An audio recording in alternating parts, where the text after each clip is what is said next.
However we've got to this point, Pat, we have a fight on Friday between Anthony Joshua and Jake Paul that is creating a whole raft of interest, obviously because of the Jake Paul scenario and the nature of this fight. When you look at it as a legitimate fighter that's going to, in some people's minds, win world titles, what do you make of this fight and the likelihood of Jake Paul coming out of it in some decent kind of condition? Well, I've been a bit of, split-minded, because at first was like, why is AJ doing the fight? You're already a multi-millionaire. You've already accomplished what you've accomplished in boxing. You've had British boxing on your back, and you're such an icon for everyone.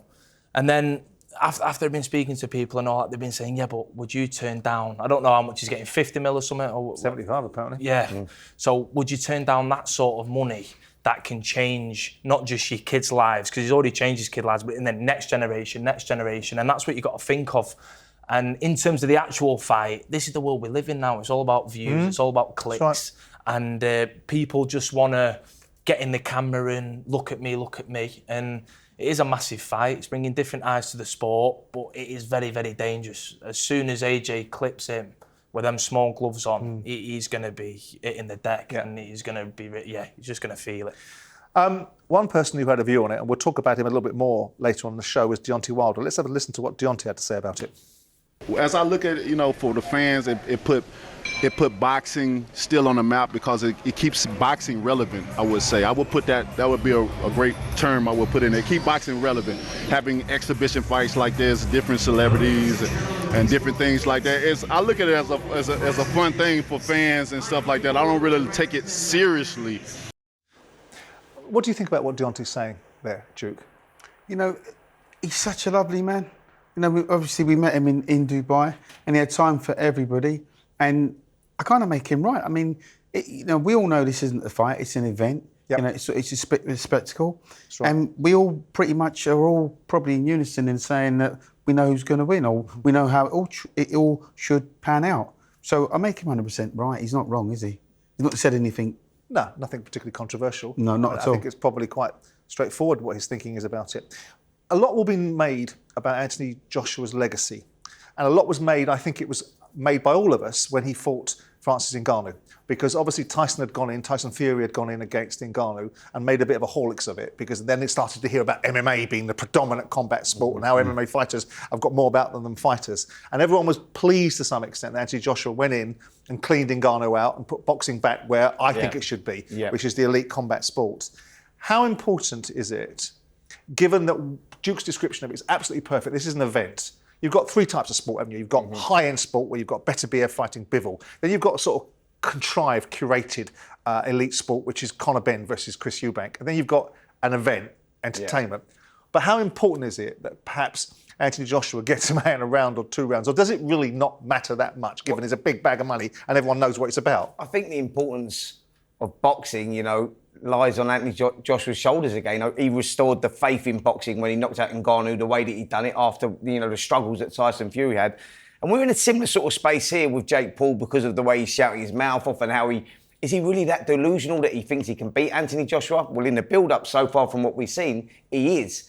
So I think for Anthony Joshua, he needs to go in there and he needs to get the job done. He needs to get the job done very, very quickly, to restore that faith again. Do we think there's a possibility, and I don't want to be like the Grim Reaper here, that we know that there's certain commissions that would sanction certain fights, and we know that the Florida Commission is one of those commissions that would sanction this fight, and a lot of the other commissions that we would think are slightly more of a higher level probably wouldn't even sanction it. But are we in any real danger of sitting here in a week's time, looking at Jake Paul in a very seriously hurt condition, saying, how the hell did this fight get sanctioned? Well, this is the danger going into this fight, because it has been sanctioned, and, God forbid something bad happens to Jake Paul. He puts boxing into disrepute, whose shoulders that lying, and I think that's something that we really need to look at moving forward. You're talking about a guy that they're in different spaces here.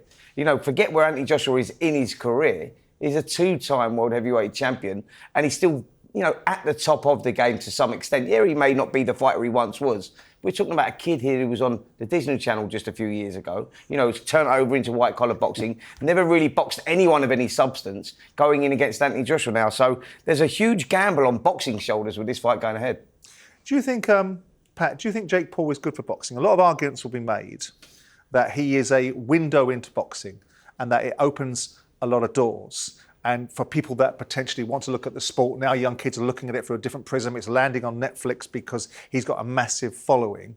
Do you think he's good for boxing? I mean, the irony of it is he's two places behind you in the IBF rankings in cruiserweight, which was laughable, by the way. Well, that's it. I think it's all about, in terms of the rankings, that's just the money he brings in, and it's a business, as everyone knows. And it's just, he's not boxed, like you said, Spencer, he's not boxed anyone with any substance. He's not even boxed anyone at British level. And he's already going straight in with AJ. And it is dangerous. It's like, people, this is the thing, people are like, well, I think Jake Paul can do this. And that's the effect he's had on. They won't question it, though, until there's a it's fatality. Happened. Exactly. Until something goes wrong. And then all of a sudden, they're going to start going, well, why is he fighting him in the first place? But that's the huge gamble, Duke, isn't it? It's like, you know, like Pat was saying there, you look at the rankings, and Pat, I think, is 13th in the IBF rankings, 14th in the WBA rankings, and Jake Paul's up there as well. You go, how do you get there? And let me just say as well, I'm surprised with my rankings already. I've only been a pro for 1 year, and I'm a realist. I'm one of them, like, my opponents that I've had in my first year, I think one of them was a bit of a ducker in my second fight, but the other fights, they've come to rock the boat, upset the party and stuff like that. But this is the thing, like, because AJ's been beat by Dubois, and he's looking like he's going down and all this, like, Dubois is a dangerous man, he's an handful, he's in his youth, he's explosive, and you can't compare, like, Jake Paul's going to do this to AJ when he's been in with, like, old men. And like, let's be honest, he's had a fight with Tommy Fury, and that was, I don't even need to go into that. Jake Paul's in a win-win situation, as Spenny said earlier on.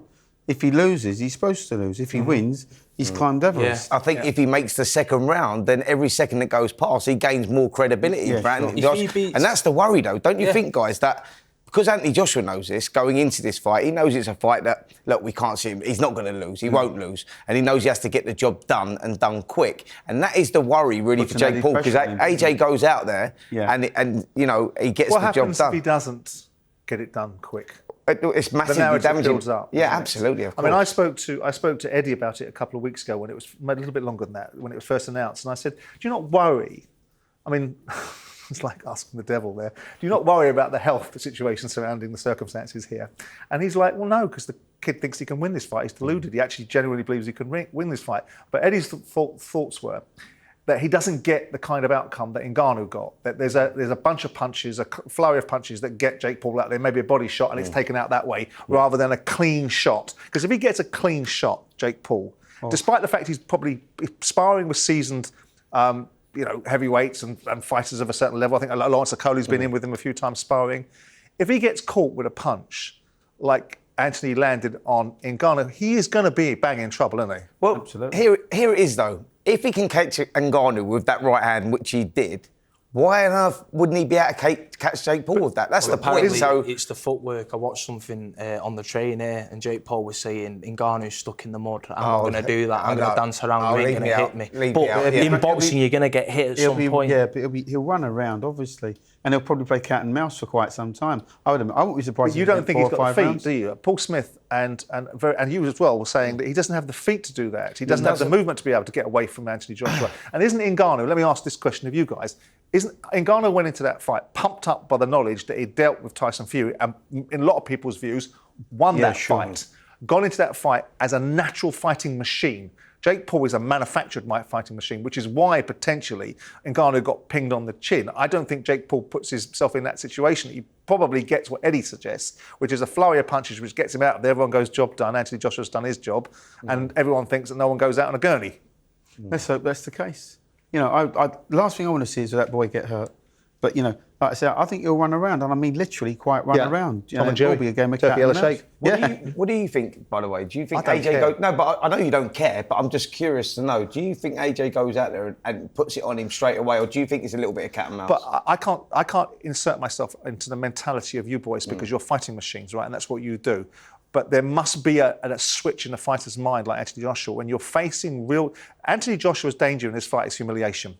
That he doesn't get him out in 2 or 3 rounds and gets made to look like the fact that he isn't operating at a level anymore, and he gets dragged into a fight for 3 rounds or 4 rounds with Jake Paul, and everyone goes, hell. That's his only fear. The fear of the fighter. He's not going to fear Jake Paul in the way he might have been aware of Daniel Dubois or Alexander Usyk. So my feeling is that maybe, and you said to me this can't possibly happen, that Anthony Joshua has gears in his mind about what it'll take to deal with Jake Paul, and might not be, quote unquote, as aroused, for want of a better expression, as he would be when he's fighting a live one like Daniel Dubois or Alexander Usyk or an elite fighter.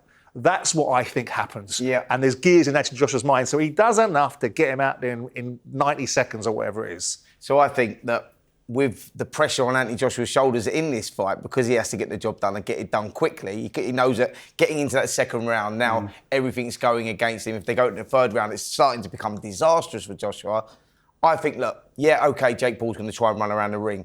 As you guys know, Anthony Joshua, his boxing IQ should be far superior. He's bigger. He will cut that ring down very quickly. It doesn't matter. If you go into a guy, let's say, when you're talking about Premier League and Vauxhall Conference sort of status, and that's where we are here in boxing terms, he should be able to go in there, Joshua, cut that ring off very, very quickly. And nail him and put him nail straight. him. And he's got to make, is it 245? Yes, that's he's the got- weight. yeah. And you're looking at him, he looks a lot trimmer now. And I've always thought Joshua, when he's lighter, he's very explosive, even more so. And it's the same with me when I'm making cruiserweight. People think, oh, you're going to lose your power. Speed generates power. Don't get me wrong, you've got to do the weight proper, but he's already thereabouts and he looks dangerous. And I don't think he's, You've nailed it, mate. Underestimating him. His optimum weight, the best weight he's at, Anthony Joshua, when you look at his career best performances, are around 245. Yeah. So I think, if anything, putting that into the contract was probably the worst thing they could have done. He looks in amazing shape, there's no doubt about it.